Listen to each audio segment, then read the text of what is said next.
Assalamualaikum warahmatullahi wabarakatuh. Teman-teman sekalian yang insya Allah dirahmati Allah, pada kali ini saya cuma ingin sedikit ngobrol tentang syumulitas daripada Islam. Syumulitas itu apa ya?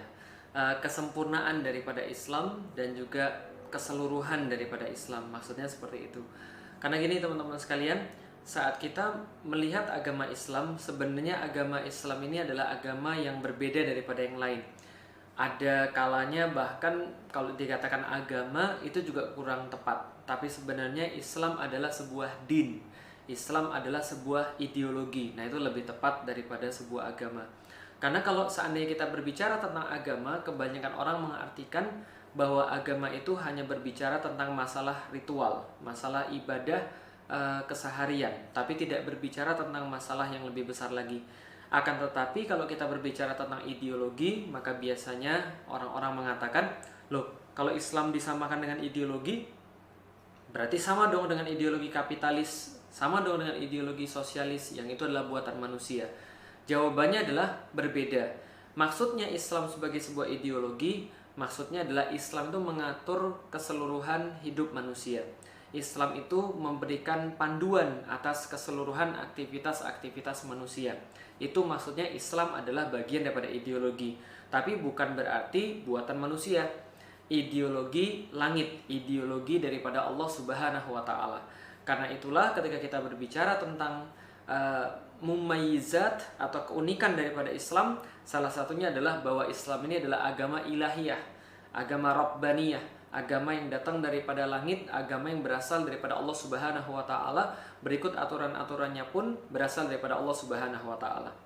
Gampangnya begini, kalau teman-teman punya HP, tentu yang paling mengerti tentang HP itu adalah pabrik HP, gitu kan ya logikanya. Tentu yang paling tahu tentang HP itu adalah yang buat HP, dan mereka akhirnya memberikan panduan bagaimana cara memanfaatkan HP itu secara maksimal, dan adanya di buku petunjuk, adanya di manual instruction. Dan saya yakin tidak banyak di antara kita yang baca manual instruction. Kenapa? Membosankan, bingung dan sebagainya. Tapi begitulah kemudian logikanya. Kalau seandainya yang buat HP adalah yang paling tahu tentang HP, maka yang buat manusia tentu yang paling tahu tentang manusia. Logika sederhananya seperti itu.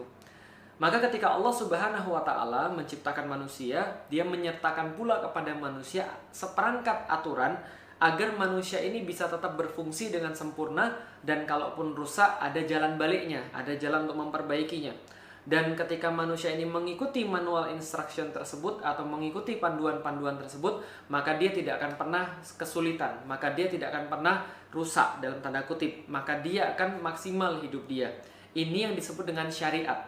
Jadi ketika Allah menurunkan Islam, Allah menurunkan syariat-syariatnya agar manusia itu mampu hidup dengan baik, mampu hidup dengan benar, sesuai dengan apa yang diinginkan oleh penciptanya. Inilah yang namanya Islam. Karena itulah di dalam Islam, sebenarnya setiap perkara-perkara yang berkaitan dengan kehidupan manusia, itu adalah yang dinamakan dengan perkara Islam. Islam mengatur. Jadi aneh kalau ada orang mengatakan, jangan bawa-bawa Islam deh. Islam itu urusan di masjid. Kalau di luar masjid jangan ngomong tentang Islam deh. Ini urusan negara, bukan urusan agama. Ini sangat aneh sekali. Kenapa sangat aneh? Karena ini berarti dia hendak memisahkan antara agama dan kehidupan. Jadi kalau ada orang mengatakan jangan bawa-bawa Islam deh, gak usah ngomong Islam deh, ya artinya dia sedang ingin agar Islam itu tidak berpengaruh di dalam kehidupan. Lah, bagaimana seorang muslim tidak bawa-bawa Islam dalam kehidupan? Orang mati pun dia bawa Islam, apalagi hidup. Dan kita sudah pahami bahwa kehidupan di akhirat itu lebih lama dan lebih penting daripada kehidupan dunia. Walal akhiratu khairul laka minal ula. Walal akhiratu khairu wa abqa. Sesungguhnya akhirat itu lebih baik daripada permulaan, daripada dunia. Artinya dunia ini hanya sementara akhirat itu selama-lamanya. Maka ketika kita mati pun kita membawa Islam, wala tamutunna illa wa antum muslimun. Apalagi di dunia, tentu kita akan lebih membawa Islam, tentu kita akan lebih memperhatikan Islam. Maka segala sesuatu di dunia ini yang berkaitan dengan aturan-aturan Allah terhadap manusia, yang terkait dengan perintah-perintah Allah terhadap manusia, semua adalah urusan agama. atau semua adalah urusan ideologi Islam ini. Singkatnya, segala sesuatu yang Allah perintahkan kepada manusia itu adalah urusan Islam. Termasuk di dalamnya memilih pemimpin. Ini juga urusan Islam. Ini juga diatur oleh Allah Subhanahu wa taala. Misal Allah menyampaikan kepada kita, jangan pilih orang-orang kafir daripada Yahudi dan Nasrani sebagai penguasa yang kelak akan menguasai kaum muslimin. Ini aturan Islam. Allah kemudian mewajibkan pemimpin itu adalah pemimpin-pemimpin yang sesuai dengan syariat yang dicontohkan oleh Rasulullah Shallallahu Alaihi Wasallam dan Khulafaur Rasyidin dan khalifah-khalifah setelahnya dan pemimpin-pemimpin Islam setelahnya. Misalnya disyaratkan di situ ulama-ulama menyederhanakan laki-laki muslim balik berakal adil dan seterusnya. Ini adalah kemudian bagian daripada aturan-aturan agama. Jadi tidak boleh dikatakan bahwa memilih pemimpin itu urusan dunia. Tidak boleh dikatakan bahwa ini adalah urusan selain urusan agama. Tidak boleh, ini adalah urusan agama. Karena itu pun syarat-syaratnya ada di dalam agama. Syarat-syarat keutamaannya juga ada di dalam agama. Segala-galanya diatur di dalam Islam. Maka tidak boleh dikatakan ini bukan urusan selain agama, atau ini cuma urusan dunia, bukan urusan agama. Ini adalah pernyataan yang sangat keliru sekali. Karena di dalam sejarah Islam justru kepemimpinan sangat-sangat diutamakan. Allah Subhanahu wa taala berkali-kali di dalam Al-Qur'an menggarisbawahi pentingnya pemimpin. Atiullaha wa atiur rasul wa ulil amri minkum. Ketika itu Allah minta untuk menaati Allah, menaati Rasul, dan pemimpin-pemimpin di antara kalian yang taat pada Allah dan Rasulnya. Nah, ini adalah sangat penting sekali. Contoh misalnya Rasul juga mengatakan, ketika ada tiga orang di antara kalian bersafar, maka pilihlah pemimpin salah satunya. Ini menandakan pentingnya pemimpin. Begitu juga para sahabat. Ketika Rasulullah Shallallahu Alaihi Wasallam wafat di hari Senin, maka pemakaman Rasul itu ditangguhkan, ditunda sampai kemudian sampai masuk ke malam Rabunya. Nah, itu kemudian baru dikuburkan, baru dimakamkan Rasulullah Shallallahu Alaihi Wasallam. Mengapa? Karena kaum muslimin memahami pentingnya memilih pemimpin di dalam Islam yang sesuai dengan aturan Islam, pemimpin muslim yang menerapkan Islam. Nah, inilah yang disebut dengan masalah-masalah agama. Kalau gitu ada nggak di dunia ini yang nggak masalah agama? Tentu ada, tapi bukan berarti lepas daripada agama sepenuhnya. Agama mengatur ada 3 perkara.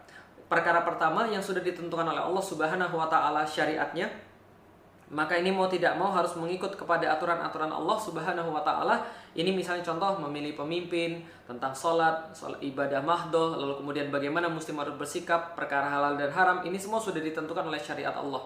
Yang kedua, perkara-perkara yang memang menurut ahlinya. Nah, ini baru mendengarkan ahlinya. Jadi mendengarkan ahli seperti bangun rumah, lalu kemudian perlu arsitek, bangun rumah perlu teknik sipil. Nah, ini menurut pada ahlinya. Bagaimana caranya memanfaatkan air secara maksimal, bagaimana caranya melestarikan lingkungan secara maksimal, tanya pada ahlinya. Syariat memerintahkan kita untuk menurut pada ahlinya. Yang ketiga, ini berkaitan dengan perkara-perkara kesepakatan, indah dan jelek. Mana yang boleh, mana yang tidak boleh, tapi berkaitan dengan indah dan jelek. Misalnya contoh, mau pakai seragam apa, mau pilih ketua kelas seperti apa, mau pilih ketua yayasan seperti apa. Nah, ini adalah mufakat dan musyawarah. Nah, maka ini adalah masuk musyawarah dan mufakat, dan ini pun diperbolehkan oleh syariat. Jadi syariat mengatur semua, tapi memberikan yang pertama halal haram, halal dan haram, baik dan buruk, ini diberikan pada syariat, sudah ada syariatnya. Yang kedua, tentang perkara benar dan salah, ini diberikan kepada para ahli, karena para ahli paling mengetahui tentang perkara itu. Yang ketiga, tentang perkara indah dan jelek, ini diberikan kepada masyarakat secara umum dan boleh untuk dimusyawarahkan. Tapi tidak boleh musyawarah berkaitan dengan pertama dan kedua. Contoh, yang pertama, Jumatan enggak, musyawarah, enggak boleh. Aurat sampai di mana? Musyawarah, enggak boleh, sudah ada syariatnya. Yang kedua, juga enggak bisa musyawarah. Kalau teknik sipil mengatakan, oh ini fondasinya harus 3 meter, ya buatlah 3 meter. Ini fondasinya harus 20 meter, buatlah 20 meter. Jangan dimusyawarahkan. Kenapa? Karena ahlinya lebih mengetahui. Yang ketiga, nah ini boleh musyawarah. Singkat cerita, teman-teman sekalian, agama mengatur segala-galanya, termasuk mengatur tentang pemimpin. Maka kepemimpinan itu adalah urusan agama, urusan Islam. Dan pilihlah berdasarkan aturan-aturan Islam. Maka jadikanlah kepemimpinan itu sesuai dengan aturan Islam. Bagaimana secara singkat? Allah memerintahkan pemimpin itu yang muslim dan menerapkan aturan-aturan Islam sesuai dengan Al-Quran dan As-Sunnah. Saya Felix Xiao. Assalamualaikum warahmatullahi wabarakatuh.